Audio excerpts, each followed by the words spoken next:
The Galactic Council chambers had never known such silence. 347 species, representatives of every corner of known space, sat in their designated pods, their various appendages, tentacles, and sensory organs frozen in collective disbelief. Ambassador Carrick of the Vothene Collective, his chitinous plates clicking nervously, stared at the empty platform where humanity's delegation had stood mere moments ago. They actually left, whispered Representative Quilm, her translucent form shimmering with anxiety. After 500 years at this table, they simply walked away. The human ambassador's final words still echoed through the chamber, played and replayed on countless recording devices across 1,000 worlds. Elena Vasquez had stood before the greatest assembly in the galaxy, her small frame dwarfed by the towering aliens around her, and delivered humanity's resignation with a voice as cold as the void between stars. "We came to you in peace," she had said, her words measured and deliberate. "We brought our technology, our culture, our friendship. For 5 centuries, we sat at this table, believing in the promise of galactic civilization. We advocated for the weak. We defended the defenseless. We proposed reforms, protections, and laws to make this council worthy of the power it wields." The assembled delegates had shifted uncomfortably as she spoke. They all knew where this was going. "And for 5 centuries, you voted down every proposal. You maintained the status quo. You protected the strong and ignored the screams of the weak. The Clemeth Massacre? A cultural misunderstanding. The orbital bombardment of Turtix 4? An internal matter. The systematic extinction of 12 species? Regrettable, but not actionable." Elena had paused then, her dark eyes scanning the chamber with something that made even the most powerful predator species look away. "We're done. Humanity withdraws from the Galactic Council, effective immediately. We will maintain our existing trade agreements and diplomatic relations on a bilateral basis with those who wish it. But we will no longer participate in this theater of moral cowardice." And then she had walked out, followed by the entire human delegation, their footsteps echoing like a death knell through the vast chamber. That had been 6 standard months ago. High Admiral Zethrak of the Kryn hegemony lounged in his command throne aboard the dreadnought Inexorable, reviewing intelligence reports with growing satisfaction. The humans had been a thorn in the hegemony's side for too long, always interfering with their expansion plans, always citing council regulations that the weak could hide behind. But now the humans had abandoned the table, and nature abhorred a vacuum. "The mining colony on Velis 2 is ripe for the taking," his tactical officer reported, mandibles clicking with anticipation. "Population, 40,000. Species, Fenari. Defense capability, negligible. Council protection status, formerly protected under the Vasquez Accords." "The accords that the humans sponsored," Zethrak mused, his 6 eyes gleaming. "Accords that died the moment they walked away. Deploy the fleet. We take Velis 2 within the week." "There is one concern, my lord," the tactical officer ventured carefully. "The human trade station orbiting Velis 4, 3 light-years away. Intelligence suggests they've been watching." Zethrak's laugh boomed through the bridge. "Let them watch. What will they do? They abandoned the council. They abandoned the very rules they created. The humans revealed their true nature. Cowards who hide behind laws they no longer have the stomach to enforce." The invasion fleet entered the Velis system with overwhelming force. 43 warships against a mining colony's handful of civilian defense satellites. It would be over in hours. The Fenari sent desperate transmissions across every channel, pleading for help, invoking treaties and agreements that no longer had any meaning. The galaxy watched through long-range sensors and communication relays, witnessing another inevitable tragedy. And then the human station at Velis 4 went dark. Commander Sarah Chun sat in the darkened Combat Information Center of the UHSV Reckoning, watching the Kryn fleet advance on Velis 2. Around her, her crew worked in silence, their faces illuminated by holographic displays showing the unfolding invasion. "Ma'am, we're receiving the Fenari distress calls," her communications officer reported quietly. "I can hear them, Lieutenant," Chun replied, her jaw tight. "Tactical, what's our status?" "All systems nominal. Stealth field holding at maximum efficiency. They don't know we're here. Weapons, charged and ready. Target solutions locked on all 43 vessels. Chen took a slow breath. 6 months ago, they would have called the council. 6 months ago, they would have filed emergency motions and convened emergency sessions and debated while people died. 6 months ago, they had still believed the system could work. She opened a direct channel to Earth Command, knowing they were watching. Knowing they'd been preparing for this moment since the day Elena Vasquez walked out of that chamber. Earth Command, this is reckoning. The table is empty. Requesting permission to set a new one. The response came immediately. Admiral Martinez's gravelly voice carrying the weight of collective human fury. Permission granted, Commander. Show them what happens when humanity stops asking for permission. Chen allowed herself a cold smile. Tactical, drop stealth. Broadcast on all frequencies, all languages. I want everyone to hear this. The reckoning appeared on every sensor screen in the system like a ghost materializing from nightmare. She wasn't alone. 7 more human warships decloaked around her, their weapons arrays glowing with barely contained energy. Attention Kryn Hegemony Fleet. Chen's voice rang out across the void. This is Commander Sarah Chun of the United Human Star Vessel Reckoning. You are engaged in an illegal invasion of a civilian population. You have 60 seconds to reverse course and leave this system. On the bridge of the inexorable, High Admiral Zethrak stared at the tactical display in disbelief. 8 human warships. Just 8. Against his 43. They're bluffing, he snarled. They're peacekeepers. Bureaucrats with warships. They won't. 30 seconds. Chen's voice interrupted, cold as frozen nitrogen. I should mention, we're not bound by council rules of engagement anymore. We're not bound by the proportional response doctrine. We're not bound by anything except our own conscience. And 6 months ago, we decided our conscience had been sleeping far too long. Admiral, they're targeting all our ships simultaneously, the tactical officer reported, his voice rising in panic. Their firing solutions are, my lord, they're perfect. They've got locks on our reactor cores, our weapons arrays, our drive systems. All of them. Every ship. Zethrak felt something he hadn't experienced in his long military career, genuine fear. How is that possible? Our ECM systems. 10 seconds. Chun continued. I want you to understand something, Admiral. For 500 years, we played by the galaxy's rules. We were the nice ones. The diplomatic ones. The ones who always tried to find the peaceful solution. We let the council tie our hands, limit our responses, restrain our capabilities. We let you think we were weak because we chose law over force. 5 seconds. But we're not at the council table anymore, Admiral. And you're about to learn what humans are like when we stop being nice.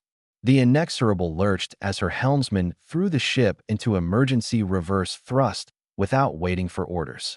Around them, the Kryn fleet scattered like prey animals before a predator, every ship racing for the jump point. Chun watched them flee, her finger hovering over the firing key. She could end them all right now.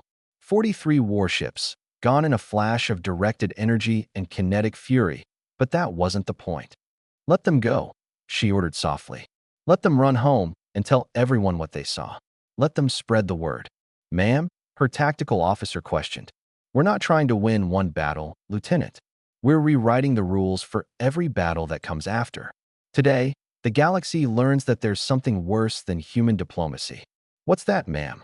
Chen's smile was razor-sharp. Human war. The news spread through the galaxy faster than light itself, carried by quantum communicators and relay stations, repeated in 1,000 languages with 1,000 variations, but always with the same core message. The humans had shown their teeth in the Galactic Council chambers. Ambassador Carrick watched the footage of the Kryn fleet's panicked retreat for the 16th time. Around him, the assembled delegates sat in stunned silence. This is unprecedented, Representative Quilm whispered. They didn't fire a single shot, but they destroyed the Kryn hegemony's reputation. No one will take them seriously ever again. It's worse than that, Carrick replied, his analytical mind finally grasping the full scope of humanity's strategy. They've announced a new paradigm. For 5 centuries, we thought we understood humans. We thought they were bound by their own morality, their own rules. We thought their commitment to law and order made them predictable, controllable. He gestured at the display, where 8 human warships held station over Velis II, their very presence a shield that no one dared challenge. But they were never bound by those things. They chose them. They chose to work within our system, to respect our laws, to limit their own power. And the moment we proved that system was corrupt beyond repair, they unchoose. They simply walked away from everything that constrained them. What are you saying? Quilm asked, though the tremor in her voice suggested she already knew. I'm saying we mistook patience for weakness, restraint for inability, mercy for powerlessness. We thought the humans at the council table were the real humans, and that their military was just a support structure for their diplomacy. Carrick's plates clicked in an expression of profound unease. But we had it backwards. Their diplomacy was the chain they put on their military, and we pushed them until they broke that chain themselves. As if to punctuate his words, new reports flooded in. Human warships appearing throughout the galaxy, always near colonies that were vulnerable, always near populations that had been abandoned by council inaction. They didn't invade. They didn't conquer. They didn't need to. They just stood there, watching, waiting, daring anyone to try what the Kryn hegemony had attempted. 3 months after humanity left the table, Ambassador Carrick found himself on a human diplomatic vessel, meeting with Elena Vasquez in neutral space. She'd agreed to the meeting, though she'd made it clear it was purely a courtesy.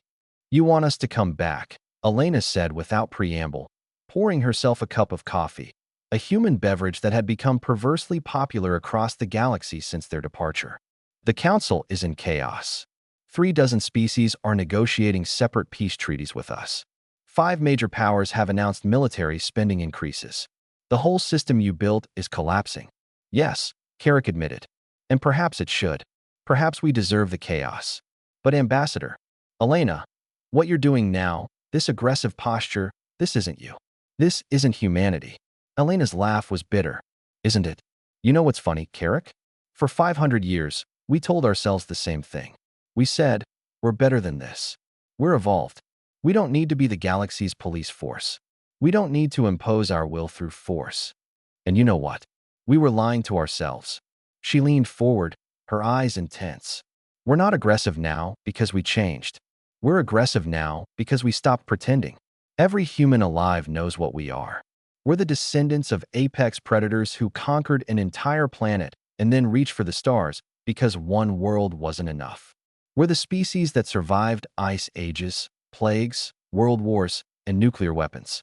We didn't evolve to be nice, Carrick. We evolved to survive, to compete, to win. But you chose civilization over barbarism. We chose both, Elena interrupted. That's what you never understood. Civilization isn't the absence of violence.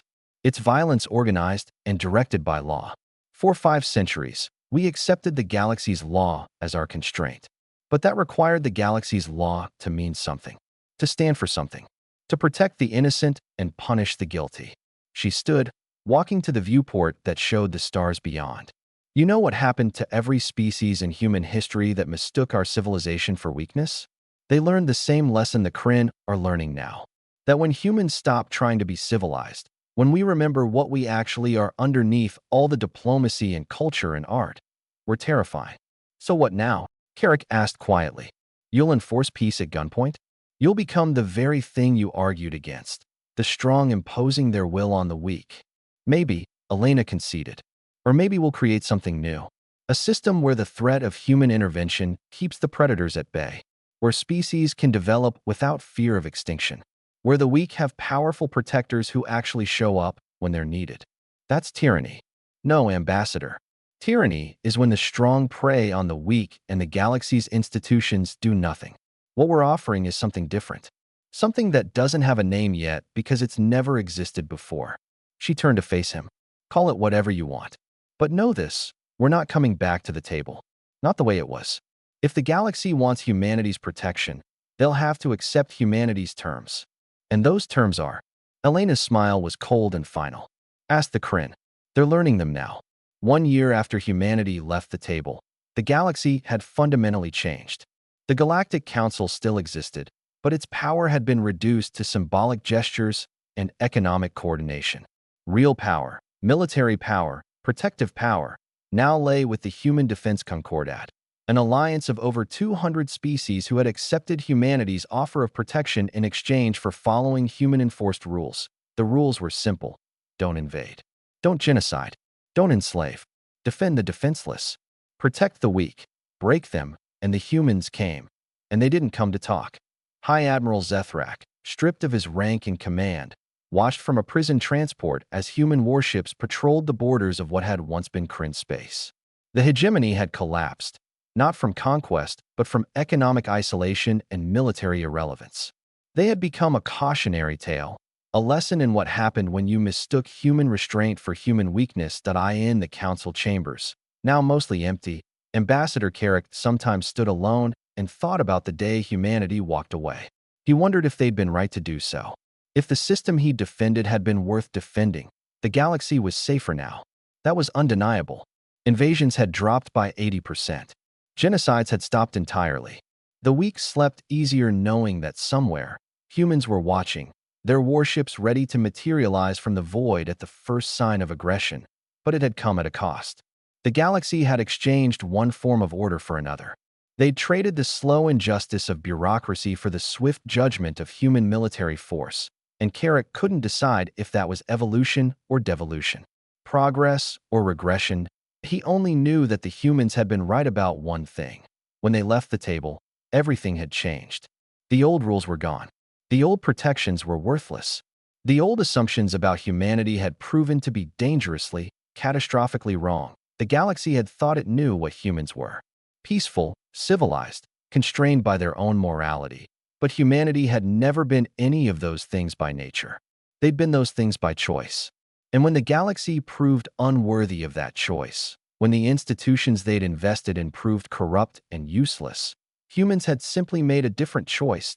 They'd remembered what they were before civilization, what they'd always been underneath, and the galaxy learned, far too late, that the scariest thing about humanity wasn't their weapons, their technology, or their military capabilities. It was their patience. Their willingness to wait, to try diplomacy, to exhaust every peaceful option before resorting to force, because that patience had made everyone forget what happened when it ran out. Now, as human warships patrolled the space lanes and human marines stood guard over vulnerable colonies, as human admirals made decisions that shaped the fate of civilizations, the galaxy finally understood the truth. Humanity had never been weak. They'd been kind. And kindness, the galaxy learned, was something humans chose to give, but it was also something they could choose to take away. The age of the Galactic Council had ended. The age of human protection, or human dominance, depending on one's perspective, had begun. Whether that was a blessing or a curse would be determined by history. But one thing was certain. No one would ever again mistake humanity's seat at a diplomatic table for a sign of weakness. Because now everyone knew the truth that should have been obvious from the start. When humans sat at the table, it wasn't because they needed to be there. It was because everyone else needed them there. And when they left, fear, true fear, finally learned how to speak in 1,000 languages across 1,000 worlds. And it spoke with one voice, asking the same question in every tongue. What happens now? The humans had an answer, but the galaxy wouldn't like it, because the answer was simple: whatever we decide. And there was no longer anyone powerful enough to stop them.